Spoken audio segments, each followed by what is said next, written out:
It is the Anfield Wrap. Neil Atkinson with Ben Johnson, Paddy Fitzsimons and Neil Docking to have a chat about, well, predominantly Liverpool's first pre-season friendly, but they're only doing two against Stuttgart, obviously Salzburg on Tuesday at 3 p.m. And we are now just 6 days away from the Community Shield. And I'll go to you first on this one, Ben.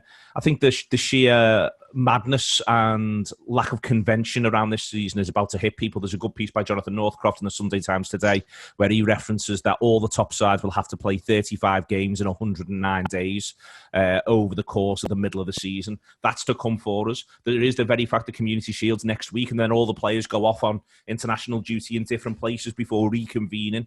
There is the idea that you're only getting two pre-season friendlies. Everton managed to get a valiant 3-3 draw up against Blackburn yesterday, and fair play to them for that. So all of this is a reminder that it's going to be a mad year, and that game in a rain-sodden pitch that I think Jurgen Klopp might have said, you know what, let's not bother with it. He goes ahead with it because he needs to get 45 minutes of competitive football into two sets of players' legs. Yeah, it is going to be a strange season, and I think the other thing to notice is that it's a strange pre-season in that the players aren't coming back after 4-5 weeks off. They're not all drifting back at different times. They're all coming back at pretty much the same time with 2 weeks break. So they're all fit. And I think you see that yesterday when he picks the team he picks at the start. You never really ever see that in pre-season, especially not the first pre-season game. He picks arguably a full-strength team, with the exception possibly of Curtis Jones in, but that's interesting in itself, I think. So I think, yeah, it is going to be a mad season, and I think, it is. The amount of work they're going to have to do is going to be unparalleled. You normally have little patches in seasons where you have these mad patches, like Liverpool. The last 3 or 4 years, that period after the sort of second international break, when the Champions League kicks in, up until the Champions League drops off, you play 3 games a week, and then you have a little break, and then you have the mad Christmas period, and then it sort of peters out a bit. But that's the season, the whole season. Every 3 games you're playing, lads, by the way, and you sort of wonder why there's, like, I was convinced Shaqiri would go in the summer, and yet the murmurings knocking about that he might stay, and you start thinking, well, that's probably because we're going to need to rotate pretty much every other game. So I thought it was interesting yesterday watching the team he picked. You know, pretty much full strength, pretty much started off where they were when they left off. You know, the levels haven't dropped certainly, and it will be interesting. It will be interesting to see how we approach the season, because it is completely different. It's going to be completely different, and you know, whoever adapts the best out of all of the teams is probably going to win everything. Paddy, there was something yesterday, he mentioned Curtis Jones there, Ben, and watching that first half side, it felt like it had a nice balance to it. We've watched Liverpool teams across the last sort of 12 months, or maybe even a tiny little bit before, but especially in the last 12 months, when he's gone Fabinho, Keita and Oxlade-Chamberlain. And it's always felt like it hasn't quite had the right balance to it. And that could just be that the players have got a lack of familiarity. They both Keita and Oxlade-Chamberlain get dropped into that 11 a bit. It's not like they build towards it, they get lashed in. It's worth saying that. But I felt that midfield yesterday, it did have a nice balance to it between those 3 players. Yeah, I wonder if it's something to do with, I mean, a few people picked up on it, but just the presence of Curtis Jones. Like, he looks like he's got about 3 inches taller. I don't know how he's done this, but he has. Yeah. Yeah, I mean, we only seen him 2 weeks ago, and he somehow managed to gain 3 inches. And I think it's not to criticise Chamberlain too much, but you even watch the game like yesterday and think just Jones a bit more defensively going backwards as well, just sheer physicality wise. And it's obviously important to take into account the opposition and things, and we haven't seen that necessarily against a side like a Genk, for example, which was the one last season when it was Keita and Chamberlain, and we looked like we didn't have a midfield essentially.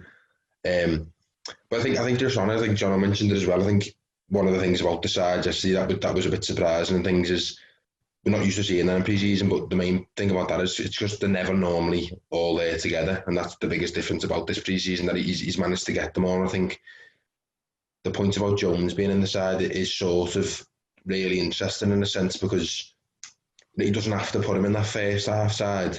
And you wonder if he is having a look at it and saying, like, I want to see him in a side like this with all the players. And the more you see of him, he just doesn't look out of place at all. If anything, he looks like he's given us something different to anyone else on the side. It's not like you look at it and go, well, it's one of Chamberlain or Jones or one of Keita or Jones. You look like he's sort of his own identity as a player now, and he's giving you something that others aren't. And I think, I'm sure we'll come on to talk about it with the Community Shield less than a week away now. You wonder if that first half team's a little eye on that, thinking, well, I'll see how they get on here together and I'll see how this looks, because I think we're past the point of talking about Curtis Jones as just, a youth player coming into the squad now. I think he's an option for the first 11 in most games this season now, and I think the more you see of him, the more he doesn't look out of sort, and the more you can imagine, him starting next Sunday against an Arsenal, or even him starting Leeds at home. You wouldn't be stunned now the more you see of him. It's a relatively quick rise, while simultaneously haven't been talked about for 2 years, Neil. There was an old, I think it was Dave Spikey, who worked with Peter Kay when he was 50, went on a stand-up tour and called himself Overnight Sensation. You've got to be careful not to do that here with Curtis Jones, because we have been talking about him. I saw him play pre-season football a couple of years ago. But the flip side is that, he's taken these opportunities that have emerged post the coronavirus situation. He's got his first goal at Anfield. He's had his first start. He's had his involvement in this Liverpool side. And it feels as though this little mini sort of compressed pre-season might be another thing he's using as a springboard to say, as Paddy says, don't think of me as young player emerging. I'm wearing number 17. Think of me as one of your squad. Yeah, absolutely. I was watching the game on LFC TV, which is an unusual experience in itself. And John Aldridge was saying how whenever Jones is featured, he's always made an impact. Yeah. He's, in his small, whether it's been a cameo or, off the bench, he always seems to either create a chance or, or score a goal or make an impact. He seems to have grabbed, reminds me of something Gerrard said about when you're trying to get into the team, every opportunity you get, you've got to grab it by the scruff of the neck and say, this is my opportunity to show I belong. And I really feel like Jones has done that. I mean, first things first, I thought they all looked great in the kit yesterday. I feel like that has to be said. They all look great in the new kit. That was one of the first things I wanted to see. Do they all look great? Yes, they do. It was strange watching at that weird angle, like that angle that you don't normally watch matches now. Oh, it was like being at the front of the main. Yeah, it really was, wasn't it? I said to my wife, so I got on the Chromecast, on the TV from my laptop. And I said to my wife, I don't like this angle, And she said, why don't you sit on that sofa over there? Not where I'm sitting, the camera. So it was a bit disorientating. I felt like I couldn't really get to grips with it for the first 5-10. It was one of them where Andy Robertson could have been doing anything and you wouldn't have had the faintest idea. What's wrong with no idea. Yeah. No idea. But it was strange. The whole thing was surreal. Like John said at the start there, the fact that it was pretty much, here we go again, 2 weeks off, first 11, right back on it. I don't know. This is a real challenge, isn't it? It's a real challenge for the squad after they've had all those celebrations to sort of recalibrate, refocus, and then go again. And I'm hoping the fact that we play with such an intensity and we've had such unbelievable levels of consistency over the last couple of years, and obviously we have a level of fitness that I think's above and beyond pretty much any squad in the league.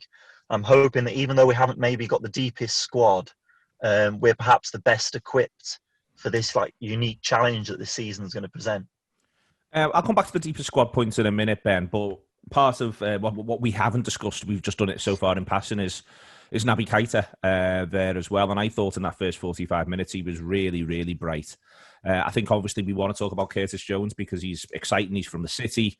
He's a young prospect, but there's a lot riding on this little pre-season and start of the season for Naby Keita as well. And I thought he looked excellent. Almost every touch was assured. Knew exactly where he was on the pitch, knew where everybody else was. I was intrigued by seeing him come deep, pick it up off the centre halves a tiny little bit more, but then obviously he gets in the box for his goal as well. Nice intricate play. I think it was... I thought it was a really promising performance, and I don't mean that patronisingly. I was looking at it thinking, my God, this fella could get us 12 goals. Yeah, he was excellent. He was the standout. Him and Curtis Jones, the standout first half.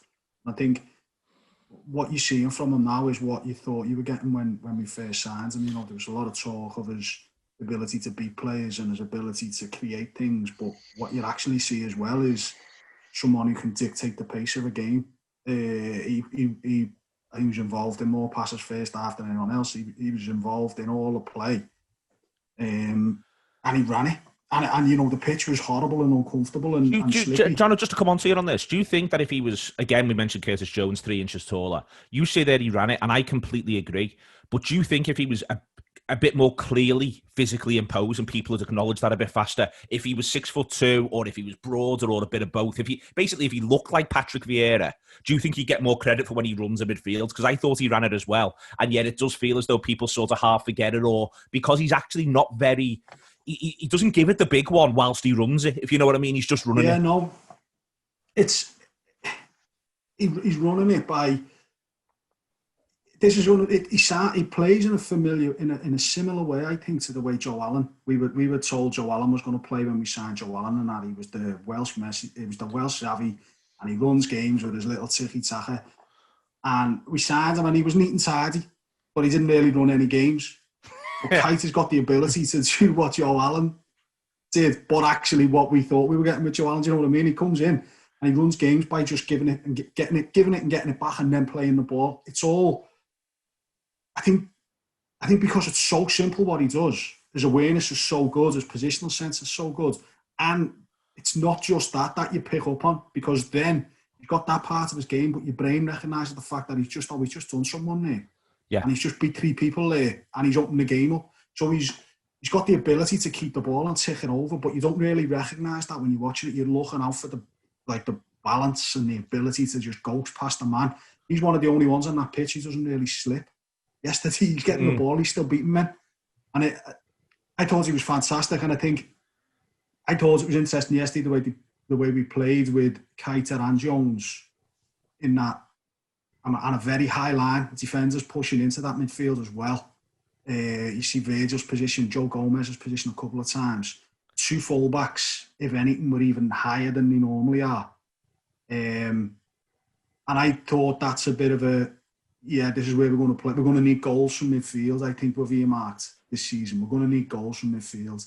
And I think that's what's interesting about Curtis Jones playing yesterday as well, in that, what Neil said before is what the takeout you get from watching him play centre midfield is he creates chances and he scores goals in almost every game he's involved in. Yesterday, he turns and has a shot early on, and then 2 minutes later he realises he probably gets a bit of a bollocking off Mane. Mane says you should have gone right to the fullback because he can cross it to me, back post for the tap in. 2 minutes later, he's in again, he can shoot, he doesn't. He squares it and we score. And I think my takeaway from the game yesterday, granted you're playing against, just promoted Bundesliga team, but my takeaway was the way we were trying to create chances from them two midfield positions. It was a big difference from having 3 workhorses in there, and I almost wonder whether we're going to set up in 2 distinct ways. Big games, you go. Your grafters in midfield, your Milner, Wijnaldum, who he's still here, whatever, Henderson, Fabinho, who graft and work, and we play the way we played that, good final 11. And yesterday's is all the periphery, the 3, the 4 at the back, all them. But the midfield is the difference, and it's almost a distinct way of playing against a certain type of opposition. Just back to you on that one, Neil. I think that you are going to see. One of the things that actually happens through the season, the 6 Champions League games coming back-to-back blocks. And I wonder what Ben's sort of saying there. It wouldn't surprise me if Liverpool do have a little bit of a look at it, and it might not be as simple as changing 3 midfielders every single match or anything like that. It might not be that blatant. But I do sort of wonder whether or not Liverpool might end up having, depending on the Champions League group, almost like this is the Champions League 11 and this is the League 11, and there might be 4, 5, possibly even 6 changes between the 2 when they've got them in rhythm there and going bang, ba, bang, ba, bang, ba, bang, as Jono says, and trying to find little different midfield pathways, because that's where Liverpool's intensity will come from. Yeah, certainly. I think that would be a sensible approach. I mean, obviously, don't know the future yet of Gini, what the future holds for him, and obviously Henderson isn't going to be involved, is he, for a month or so at least? But I do think we're going to have to rotate quite heavily. But then that's something that Jurgen's always been quite comfortable with doing. He's not afraid, is he, to mix the midfield up for certain occasions. I mean, just on Naby Keita, he could be the player of the season as far as I'm concerned. I think he could genuinely be our player of the season. It's just a case of staying fit. We had that situation at the trophy lift, the game against Chelsea at Anfield, where you had John Barnes and Graham Souness at pitchside arguing about how long he'd been at the club, because Barnes had got it in his head that it was Keita's first season, and Souness was going, no, he came last year. He played in the Champions League last year when they won the Champions League, and John Barnes was having none of it. But that just shows that he's not been available enough, and that's the only thing that's held him back, because he's literally got everything in his locker, and his dribbling ability is just unparalleled. It really is in our squad. His dribbling ability is unparalleled. His ability to open up a midfield with a drop of the shoulder it's just sensational, really. And I just want to see him involved. I just want to see him playing week in, week out, and showing, not showing how good he is, but I think he transforms our play. I genuinely think he's a player that can take us up a level in terms of turning some of those 1-goal wins last season to 2-goal wins, to 3-goal wins, and then you're able to rest and rotate more easily because you can take off the big guns because the game's out of sight and the game's won. Whereas last season there were so many games where we had to go right till the end of matches. Even though we were in complete control, we only ever had like a 1-goal lead to show for it. So we had to keep at it. I've now been joined by some youngsters. You deal with the youngsters and I'll go over to Paddy. So I may be putting mute on at this stage. No problem at all. You deal with the youngsters and I'll go over to Paddy. Paddy, it was interesting before Neil mentioned Liverpool's strength in depth, and the fact that we perceive our strength in depth to be a little bit weaker to some of our rivals. I think we often are sort of specifically talking about Manchester City there. But if I run through the midfield options that City currently have to start the season with, we've got Fabinho, Keita, Gini Wijnaldum, Curtis Jones, Jordan Henderson, Milner and Oxlade-Chamberlain. I've not included Grujic, Shaqiri or Minamino in there on this one.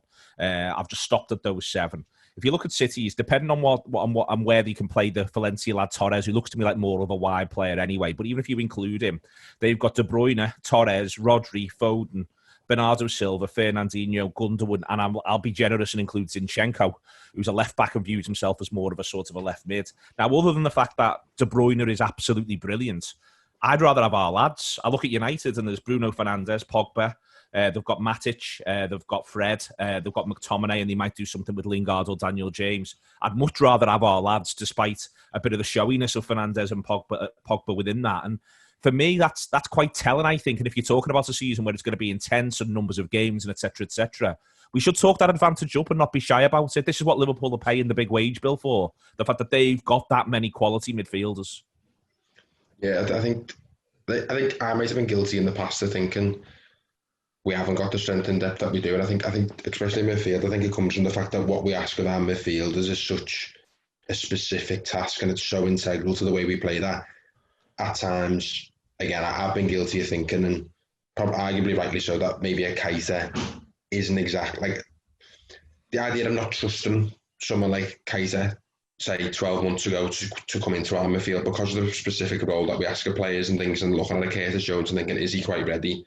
And obviously that's why now and yesterday's are promising signs, because I think it has felt that we haven't got the strength and depth, because you look at someone and you go, well, Milner's always first sub in the midfield because you trust him and he knows midfield well. But when you haven't got Henderson, Ronaldo and Fabinho, you do fear. And then, as I mentioned before, that game last season, when you think this is the midfielder, Twitter was telling you that was our go-to midfield. This was the one that changed the game. And then for the first half, we didn't look like we had one. And I think on the points that people have mentioned about Keita, your point, Neil, about 12 goals, looking there, I am starting to see that. But I think the problem has been, maybe it's just me, but I haven't seen that at all from so far. And I think he's been neat and tidy. I think he's been a really good player. But I think to come into a Liverpool midfield, which a lot of people talk about him as a starter, and I've done for a while, I think you've got to have something either extra or be able to do whatever else is done. And I think it's fine that he isn't a direct prototype of Gini Wijnaldum, that's fine. But when he's not getting you 12 goals either,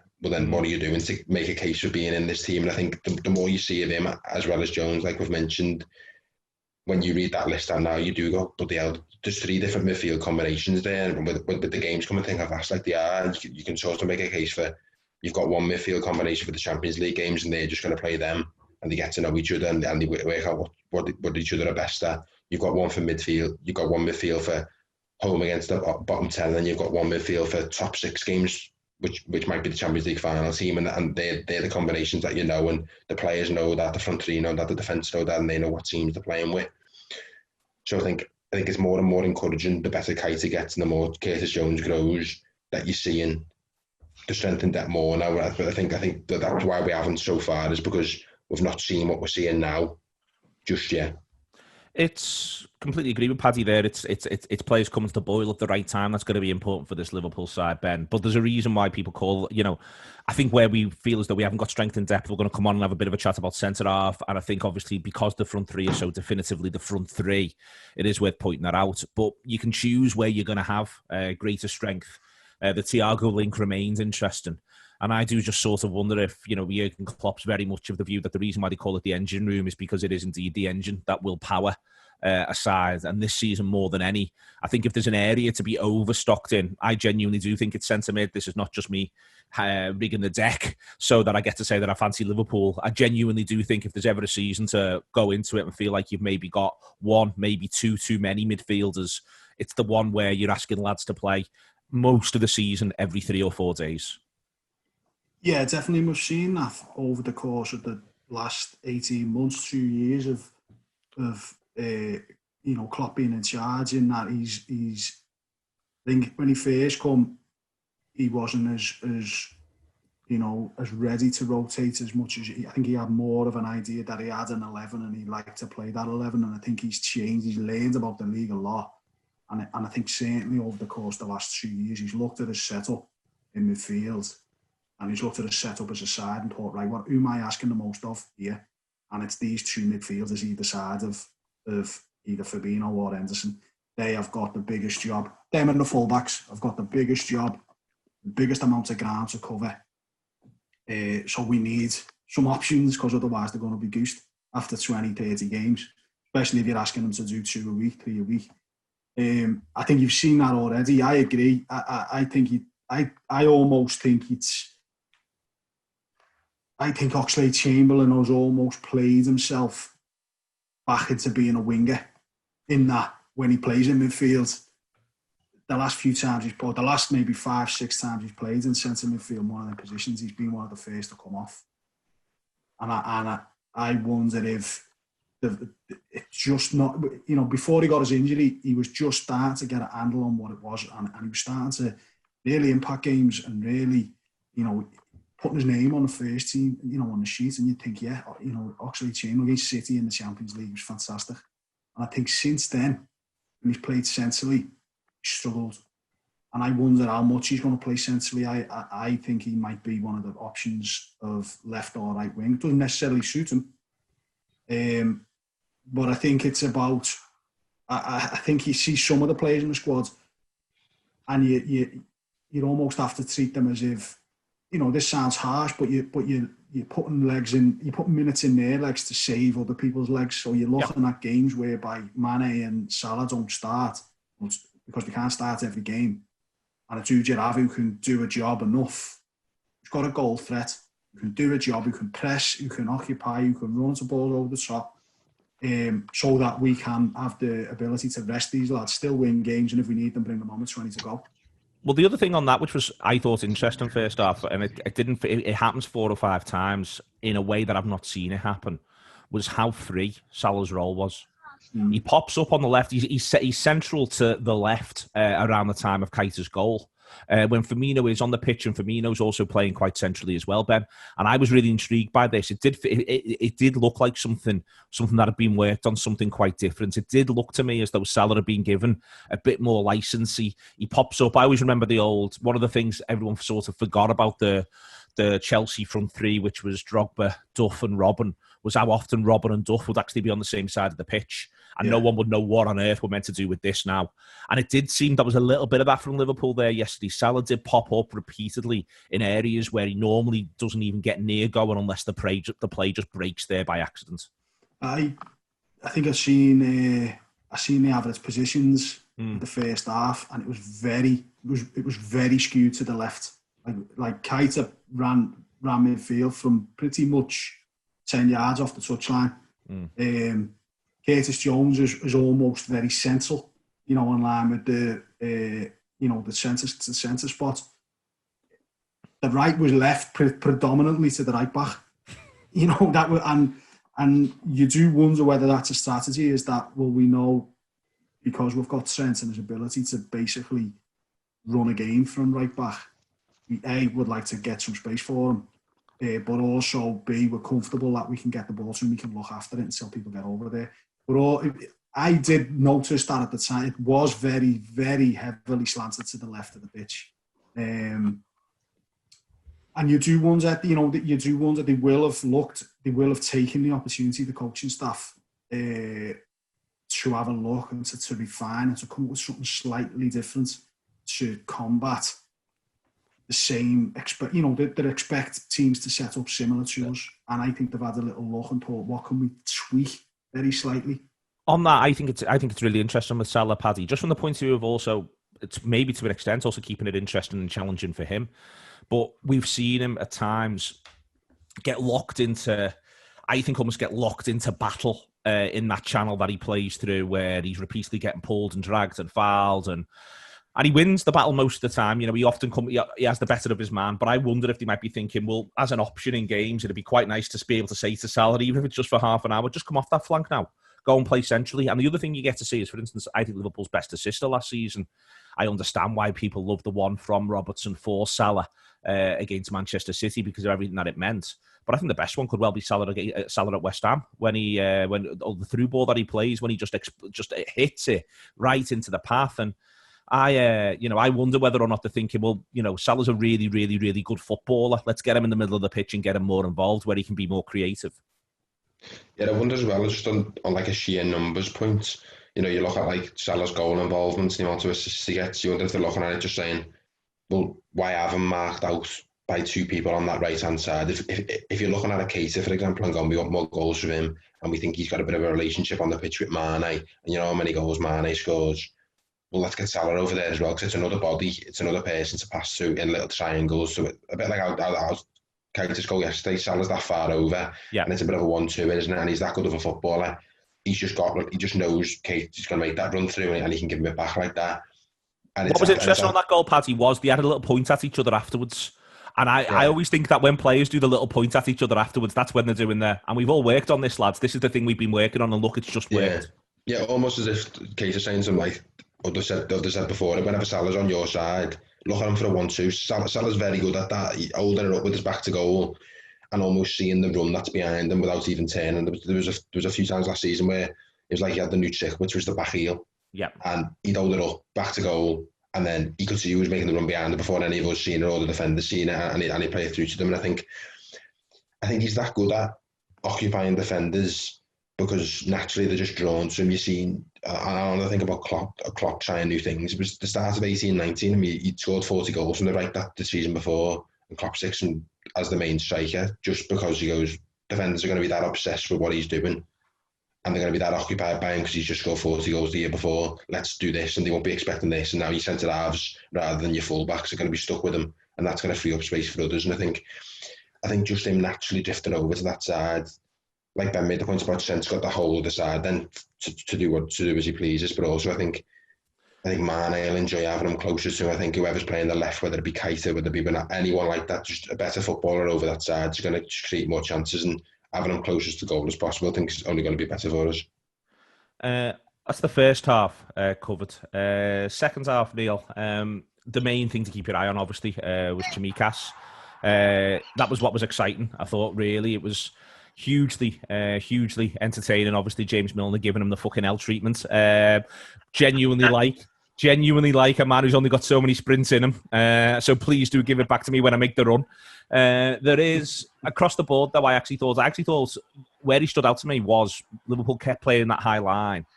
They kept getting in, but I thought he defended really well. I thought he was very, very aware of the danger that was around him in a way that, for me, it wasn't he's not just come here to be an attacking fullback. It's not that that's where his brain is. He's He's last man over a couple of times. He's on the cover. He's in the right-hand channel almost of the centre-halves on a couple of occasions. And I thought he did a good job of his defending duties. The first thing I noticed about him, obviously, is his pace. His pace and his touch. He's obviously very comfortable on the ball. He can glide past the player. And he's got that kind of pace that I think is going to be of such a benefit, recovery pace. But he looked very comfortable defensively. And I was of the mind, having what I'd read about him, I was of the mind that he was very much an attacking fullback. But it didn't look to me like he was a player who, his offensive qualities are at the expense of his defensive ability. So I don't know. It was very encouraging, and yeah, he got the flea in the ear from Milner. But obviously he'll have to learn the patterns of play, and he'll have to learn, our unique approach really under Jurgen.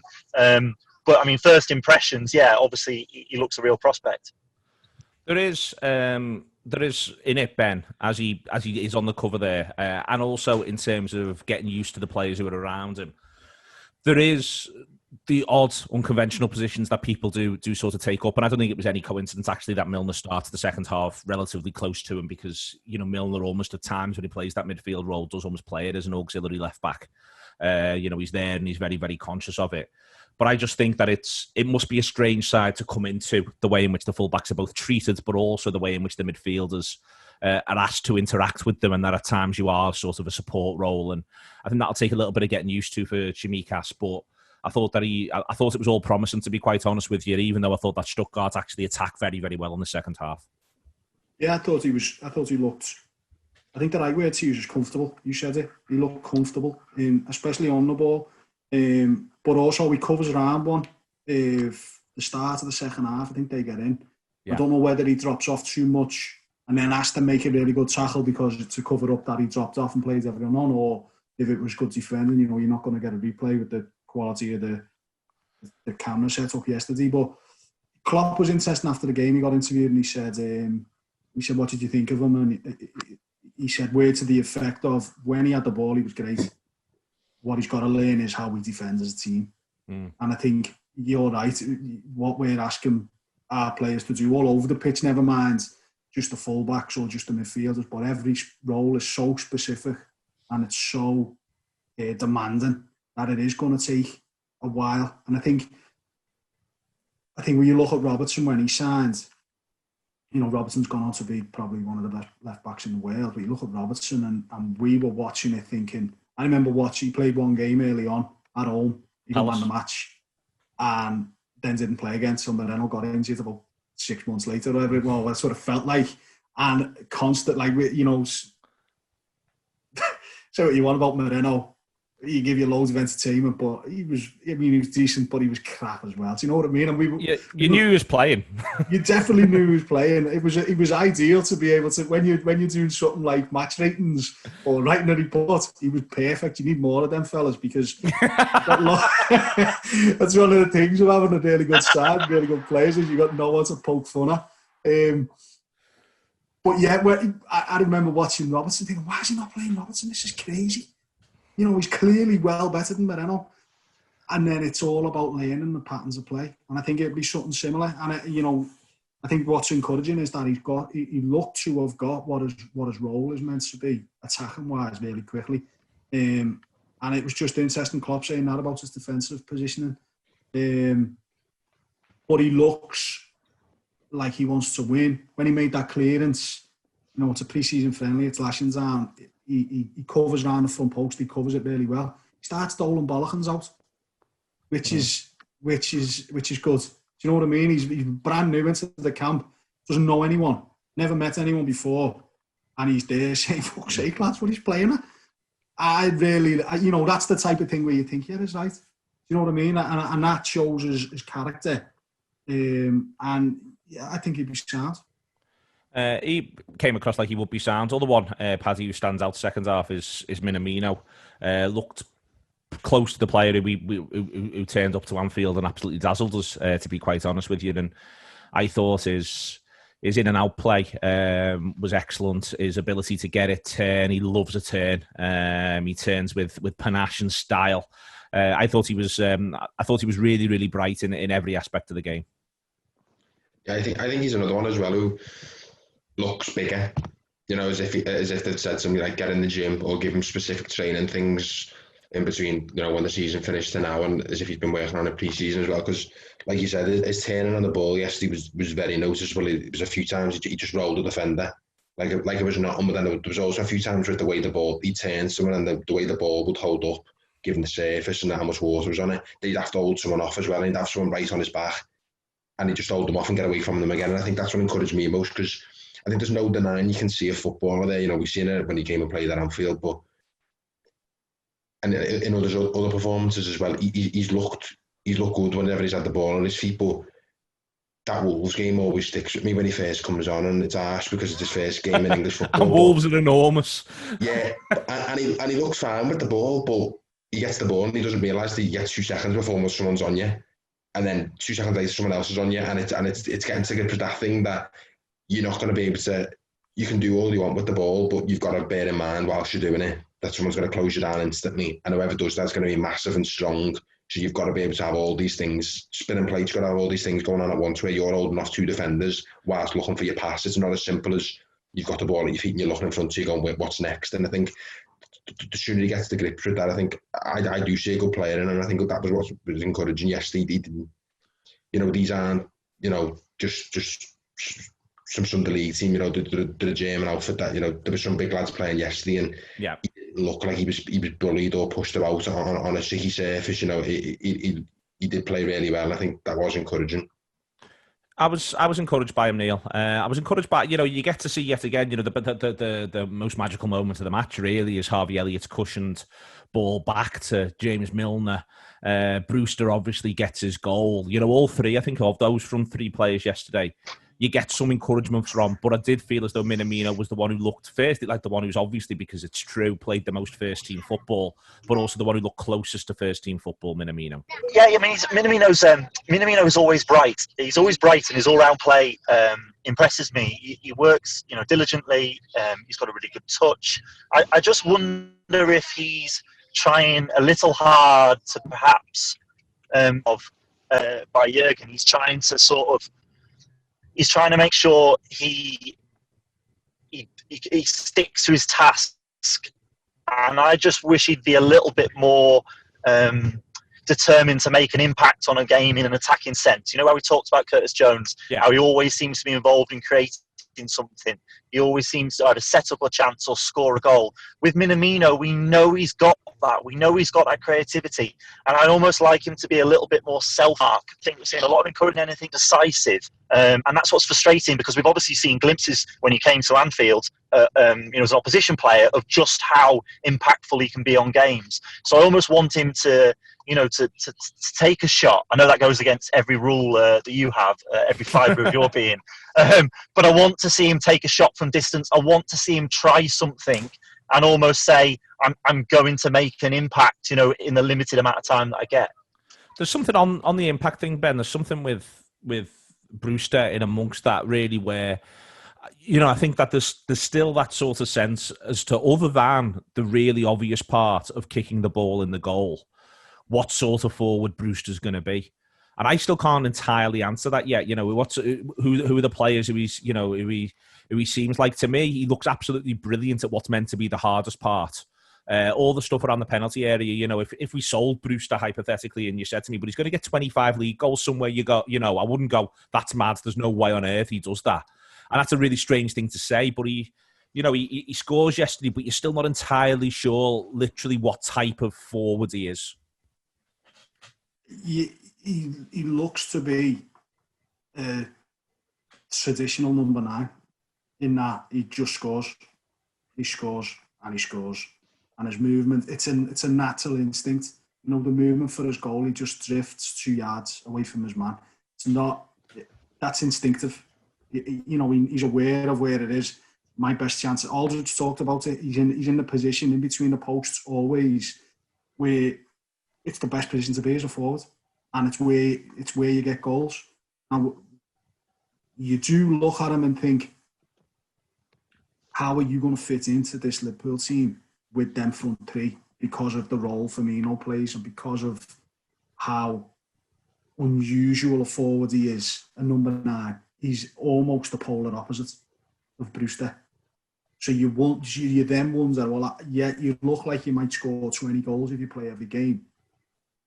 But what's the impact of picking you in terms of everybody else's output, if you know what I mean? Because Firmino's so unique, and he gives you so much that you do wonder where he gets a game, and it's whether there's an appetite for them to do that just yet, or whether they think, look, we know he's a player, we know he's going to score goals, but we need a little bit more certainty of what his output's going to be before we can guarantee him. And there's no point keeping him at Liverpool at this age of his career and playing him 5 times over the course of the season. I think he looks like, I think you can see some players like Curtis Jones last year stays and works his way into a position where he's now, could be a starting player.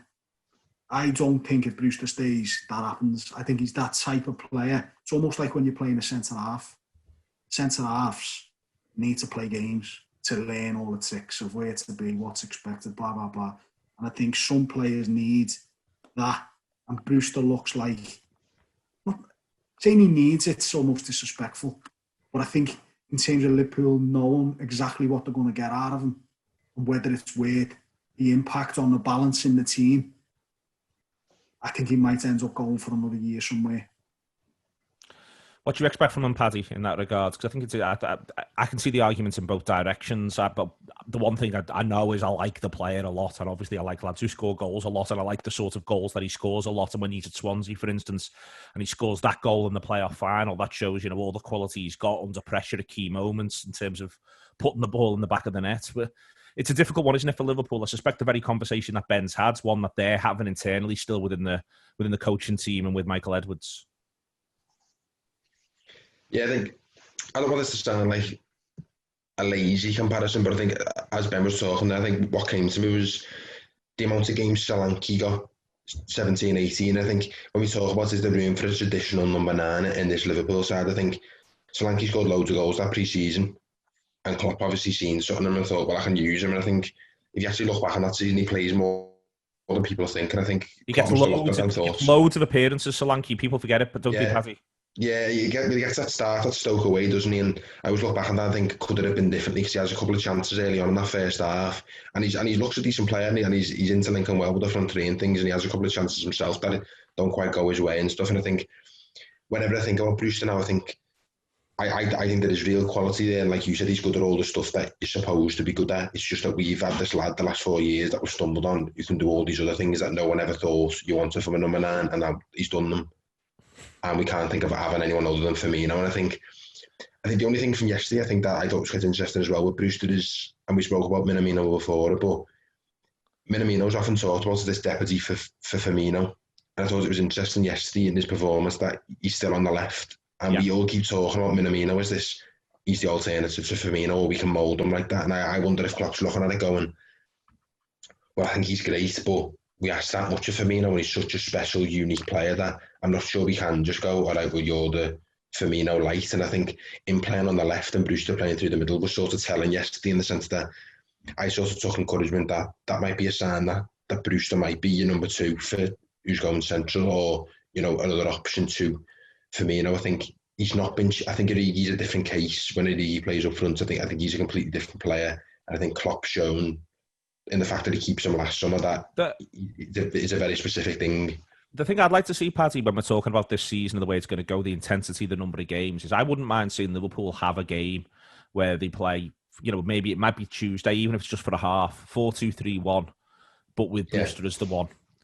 Where you're saying it's now a little bit different, the way you structure your phases of play are a little bit different. But 4-2-3-1, and maybe that is Minamino behind Brewster, somebody off the left, and maybe Shaqiri off the right.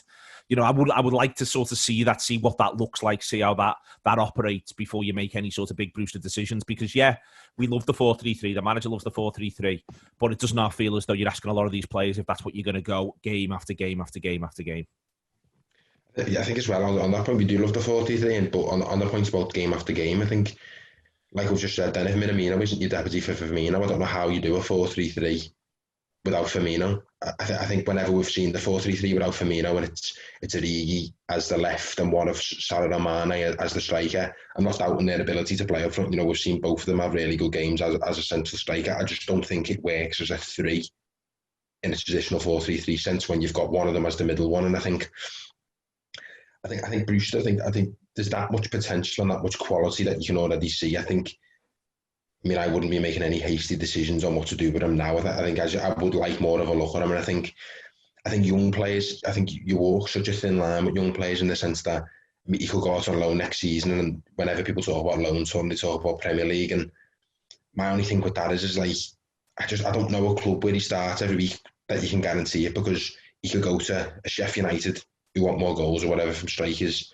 and they don't start well first 5-6, and he's dropped then. And that's fine, because they've got their own things to sort out. And while I might think, you know what, I like the look of him, but I just want to stick to what I know. And I think and even Championship, he could join a really promising Championship side on loan again, like Swansea were when he joined in January. And what if it's just not going well for them, and a manager gets sacked, and a new manager comes in who doesn't quite like him or wants to play a different way? And I think then that's another year of his career gone, and with 12 months' time we're talking about him again. I think right now, when he's got back to confidence, he's coming off a really successful loan spell, and we're in such a great position that we're in. I think now's the best time for him maybe to stay here. And I'm confident he can get games, but as you said, I would like a look at it. But you know, we'll see if that happens in the next few weeks. The manager in the past, he's changing and out. Ben, the four. You know, if you go back, it was mentioned before the 18-19 season. You know, you think about that season, and actually, there's not as much. By the time Liverpool get to the turn after Christmas, it's 4-3-3 almost every game. But there's a fair bit of Salah number 9. There's a fair bit of 4-2-3-1 in 18-19. More of it than we sort of choose to remember now. And I do wonder whether or not part of what he might be looking at across the course of this season, because it's one of the ways in which you can rest the fullbacks a little bit more, I'd argue, is that, you know, 4-3-3, the left with the whole flank, 4-2-3-1, they've got players more likely to be in front of them. I wonder if we might see a little bit more of a shape. And I think the other thing, just to bore on a little bit more, is last season Liverpool starts so well in this quest to wrest the league off Manchester City. You know, the manager, he's not going to change it whilst it's working. And guess what? It just keeps working game after game after game after game after game after game. So he's not going to change it whilst it's working, because he's got a job to do, which is win the league. This season, it might not be a smooth passage for Liverpool. Yeah, I agree, mate. Shaqiri plays a lot that 18-19 in that when it, and I think that was almost because you didn't know what you could get out of Shaqiri running the other way. So we had to alter the setup a little bit. I think we played, was it Stoke? Was it Stoke or Southampton? Where Shaqiri scores, was man of the match first half, gets took off at half time. Southampton, Mark Hughes was manager. I can't remember who he was managing at the time. I think it was Southampton. If you've got 11 men camped in the box, the stuff we were talking about before about the midfielders being a little bit higher up the pitch, and a little bit more of a goal threat, you do wonder whether you substitute Firmino's playmaker role by one of your centre midfielders being a bit more creative, and you allow your centre forwards, i.e. Brewster, to just stand in the box, and if it comes near him, to bang it in the goal. There's no shame in that. I mean, that's sad. You know, you can question someone's output loads, but if he's banging 20 goals a season in the league, you can't really. Do you know what I mean? You know, you look back at centre forwards on Premier League years, if someone's slotting 20 goals, sad. Yeah. Do you know what I mean? So you do wonder whether, if you're asking me, would I rather Brewster done that role than Origi? I think last season tells you a lot about Div, in terms of, I think Divok's just such a mad player in that he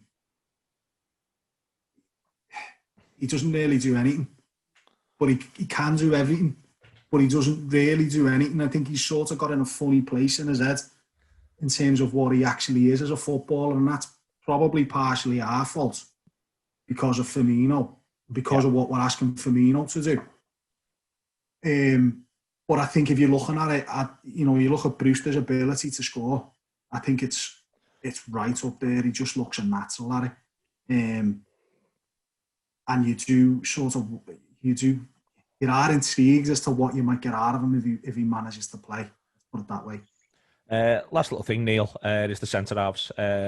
Phillips gets the whole half, and I think that's been somewhat overlooked because there's been talk about Vandenberg for over a season, and then Koumetio getting the late shout into the camp, and the pair of them being as physically imposing as they are. I think it's slightly rude to Phillips, as I say. He's the one the manager goes with for 45 minutes. Obviously, he's played Stuttgart before, so he knows them a little bit. But that said, you can see exactly why Liverpool paid the money they paid for Vandenberg last year and why Koumetio is so highly thought of by the Liverpool coaching staff, because the pair of them are very, very imposing, and Koumetio shows his passing range as well over the course of his 25 minutes.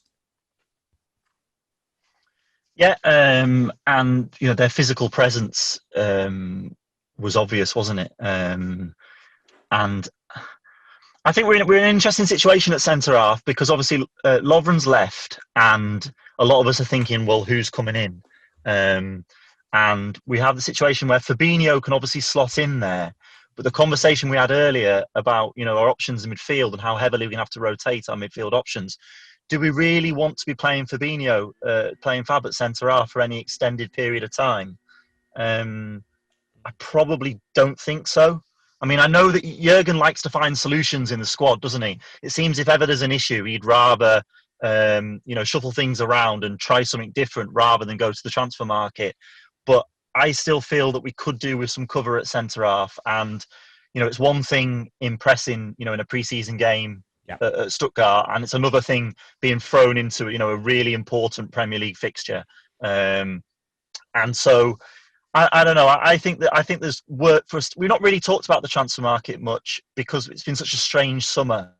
But I do think there's still work for us to be done on the Brewster question. Well, is Origi staying? I mean, because if Origi's not staying and it feels like it's time for him to leave the club, then do we really want Brewster to go out on loan as well? We still do have commitments in the League Cup and the FA Cup. And then again, at centre half, I think there's work to be done. I don't think I'd feel entirely confident if we were going into the season, as we are right now.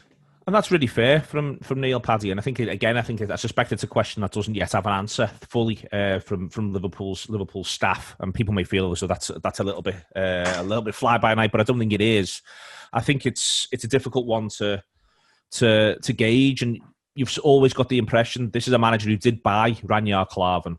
But you've also always sort of got the impression that the manager would rather try to buy first choice players or players he feels are first choice players than backup players. Though that said, he's brought Chimikas in this summer as well.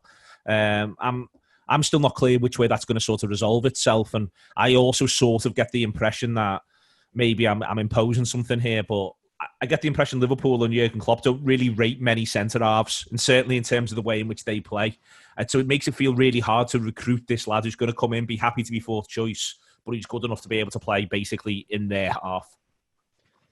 Yeah, I think what you said is right in the sense that he does sign Klavan that summer, but I was thinking about it before, and I think you wonder how much that was sort of player and personality motivated. He talked a lot when he signed Klavan about how he'd watched him for 3 years in Germany and how good he'd been every time he played Dortmund. And when you say there, Neil, about how he's looking down going, where are all the good centre halves? And I've heard people say on shows, we might sign a Klavan. Well, maybe there's not a Klavan out there.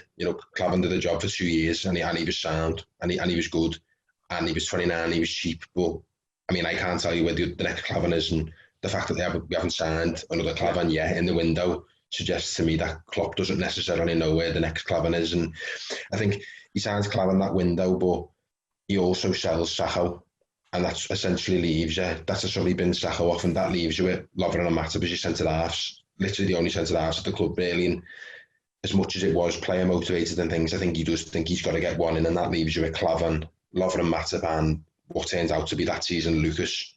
And I think it's sort of similar to this season in the sense that because they've sold Lovren, they've got Van Dijk, Gomez and Matip. And then we've all talked about Fabinho as essentially the Lucas, the midfielder who can play centre-half. But I think he's more happy to let Lucas do that because he knows he's got at the time Chan and Henderson who can both play defensive midfield or six, whatever you want to call it. And I think it's been mentioned on a few other shows, but I think a lot of this, I'm sure it gets talked about on other times, but it's Thiago dependent. I think that's why he's looked at him, because I think if you can look at it and go, well, I've got Thiago and Fabinho and a bit of Henderson as my six options, I'm more likely to go, well, yeah, Van Dijk and Gomez, I've got better injury records than Lovren and Matip a few years ago, so I'm trusting them that I won't have to use Fabinho as much as a youth Lucas, who plays a lot of that season centre half. So And I'm I've got more the young comfortable lads. with it. And he's got the young lads.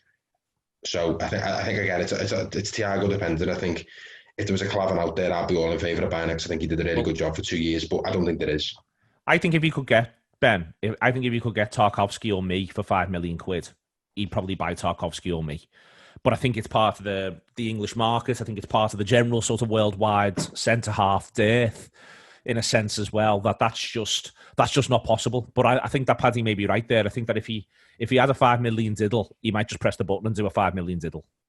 Yeah, I agree. I think it's they're looking at what's available and thinking, well, we're not going to spend 40 million quid on Tarkowski or whatever. I think they've had a look at him, haven't they, for a few years. We got a good player. A few years ago. He's a good player. But to prize him out of Burnley, unless he's in the last year of his contract, he's got no chance. Unless you're prepared to pay a lot of money. We're not going to. I just don't see a scenario where we're going to do that at this point. I think the centre-half issue boils down to, if Virgil stays fit, we'll be fine. And if Virgil gets injured, we might be fucked. And I think it's that straightforward, because I'd be happy playing any of them three who played the second half yesterday if Virgil's the one who's alongside them. If I'm honest, he mightn't be as strong, but Virgil's so good that he gets you out of a lot of trouble against most of the teams you will get up against. Most sides will not be able to compete against Liverpool if Virgil's playing in defence and the rest of the team is pretty much full strength apart from one centre-half. I think you could play Virgil on his own against 14 of the teams in the league. Let's put it that way. And I think the worry I would have if we don't sign anyone is what happens if Virgil gets injured. Now, he might not. He didn't last season. He's that type of player that he doesn't exert himself anywhere near as much as the remainder of the outfield players. It's worth, just on this, Ben, though, it's worth saying, for instance, it's Nat Phillips and Joe Gomez who play centre-half against Everton in the Cup. And Gomez is excellent that night. Like, Gomez, I think, goes up a level that night, and I think that's part of what's got him up to that level. Now, that was obviously against an Everton side who were planning to be psychologically broken over the course of the evening, and fair play to them, they saw that through. But there is, that within there, you do wonder if that did happen. But then my next question is, let's say you do lose Van Dijk for, say, a month, hypothetically, which would be terrible news. The next question on that, which worries me, is more, and Gomez's injury record, whilst it's better than it has been in the past, and whilst it's better than Lovren and Matip's has been, I'm then hugely concerned that, well, we're in real trouble if something happens to Gomez. Yeah, and I think that's, you look at what we've done with the left back, and you look at the left back decision, and you think I think that's predominantly made because we know we're going to have to play, we're going to have to shuffle in that position, we're going to have to swap, because we know that's the case. And I think you're going into a season where Liverpool, where the players are going to be running to the ground more than ever, and I'd just be a little bit uncomfortable if you're asking three centre-halves effectively to play 60 games in 3 months or whatever, you know what I mean, in the most constricted season ever. So I don't know if we'll do something. I'm not sure. When you look at the three lads who played second half, I'm not sure the quality of Phillips, to be honest. No, I think he struggles on the ball, and I wonder how much of a game he'd get. I think he'd be one, literally, if you had players injured, then he might play. But other than that, there's not much. I don't see a long-term career for him at Liverpool. And I think looking at it, I think Van den Beek's years away. I think he's too slow. And I think he needs to learn the art of covering for his lack of pace. So I think he's years away. So I do worry if we didn't have another centre-half. But I worry about everything. I worry about Liverpool not having enough midfielders. I'd buy Thiago tomorrow. Just say, I don't care, just get in. And I'd buy another forward. Do you know what I mean? I don't care. I don't have to keep them all happy. I just want Liverpool to have 11 great players on the pitch at every one time. Buy another keeper. Okay. Why not? All right, then thank you very much this week to Neil, to Paddy, and to Ben. The connection was a little bit in and out for everybody at some stage of proceedings there, but I'm sure it'll all be pulled together magically within the edit. It's been a pleasure. Loads of fantastic shows this week, and do check out on the video stuff my favourite game. People looking back at their favourite outing for the Reds, and with one exception, over the course of the 1920 season. It's been a fabulous little series. Do check it out. It's available on video. Lots of other fabulous stuff as well. It is all on the Anfield app. To subscribe, it's theanfieldapp.com/subscribe. And now would be a perfect time. And the reason why is because the season starts. The season has started. Liverpool played the Community Shield in about 4 minutes. All the best. Up the Reds.